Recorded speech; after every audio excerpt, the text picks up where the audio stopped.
Le monde du tout partie 1.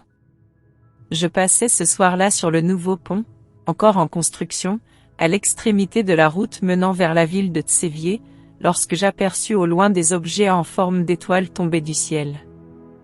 Excité par ce spectacle rare et extraordinaire, je décidai de m'approcher sans trop réfléchir. Alors que je marchais rapidement, une forme lumineuse rectangulaire se dessinait devant moi, de plus en plus grande à mesure que je m'approchais. Après 10 minutes de marche, je me trouvais devant une porte lumineuse et immense, semblant surgir de nulle part, suspendue dans le vide. Elle était 3 fois plus grande que moi en hauteur, et dans son blanc éclatant, j'aperçus une suite infinie de chiffres qui s'étendaient du haut jusqu'en bas de la porte. Fasciné par ce spectacle, troublé par tant de beauté qui semblait tout droit sorti d'un rêve, je touchai la porte et me sentis aussitôt transporté, sans savoir comment, après avoir été assommé. Quand j'ouvris les yeux, je me retrouvai dans un endroit étrange et magnifique, un univers splendide. Tout était d'un blanc laiteux, des sortes de rideaux descendaient d'un plafond transparent, laissant apparaître un ciel magnifiquement étoilé. J'admirais ce lieu avec émerveillement quand j'entendis des pas. Un homme apparut dans le couloir juste devant moi, vêtu d'une robe blanche, le visage très sérieux. Il me parla d'une voix calme. « Viens et suis-moi. » Malgré les hésitations et les questions qui affluaient dans ma tête, je le suivis sans broncher. Nous marchâmes quelques minutes pour sortir du couloir et entrer dans une immense chambre remplie de tableaux noirs. D'autres hommes vêtus de blanc se tenaient devant les tableaux, sur lesquels des formules mathématiques s'affichaient sous leurs regards concentrés. Finalement, je reprenais mes esprits et posai une question. « Où sommes-nous » Il ne me répondit pas tout de suite.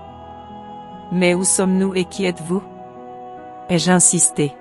« Nous sommes dans le monde du tout, d'où tout provient. Je suis l'un des maîtres, on m'appelle Gamma. » « Maître » ai-je murmuré, perplexe. Il continua. « Les connaissances que vous élaborez dans votre monde ne sont qu'une pâle réplique de ce que nous faisons ici. Ce sont les maîtres qui travaillent toutes les connaissances, puis les envoient dans votre monde par le biais des génies. » Il s'arrêta de parler pendant quelques secondes, puis, après un geste de la main, des centaines de photos s'alignèrent sur les tableaux, et je pus reconnaître plusieurs scientifiques, philosophes et intellectuels. Il désigna une photo du doigt et dit fièrement. « Regarde. Albert, l'un des génies les plus efficaces envoyés dans votre monde. Il a engendré de nombreuses révolutions scientifiques. » Il parlait d'Albert Einstein, que je reconnus facilement sur la photo. Il poursuivit avec une expression indignée.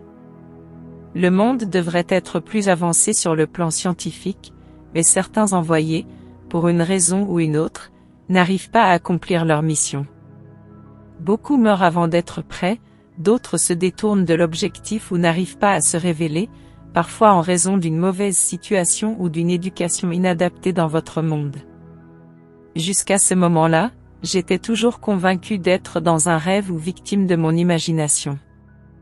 Je trouvais un point faible dans toute cette histoire et posai une autre question. Si tout ce qui existe provient d'ici, pourquoi n'y a-t-il que des mathématiques sur vos tableaux? Que dire de la biologie, des sciences physiques ou même de la chimie et des autres sciences? Mon interlocuteur, qui était loin de moi, se rapprocha et sourit. J'ai même pensé qu'il se moquait de mon ignorance. Il sortit une feuille de sa longue robe et y écrivit une longue formule mathématique. Gamma laissa la feuille léviter au milieu de la pièce et quelques secondes plus tard, le sol trembla, et un jeune arbre sortit du sol juste devant nous. « De la magie » ai-je demandé à Gamma. « Non, de la science, mon petit, la vraie science. Les sciences que vous avez dans votre monde, la physique, la chimie, la biologie, les mathématiques, ne sont que l'ombre de la vraie science, les vraies mathématiques qui viennent de ce monde. Tout est mathématique, tout est équation. L'arbre n'est qu'une équation que la Terre interprète avec le temps. Même l'homme n'est qu'une équation mathématique complexe. Il n'est pas donné aux hommes de comprendre les équations des éléments, alors nous avons trouvé des concepts plus simples pour vous faire comprendre, la biologie, vos mathématiques et vos autres sciences.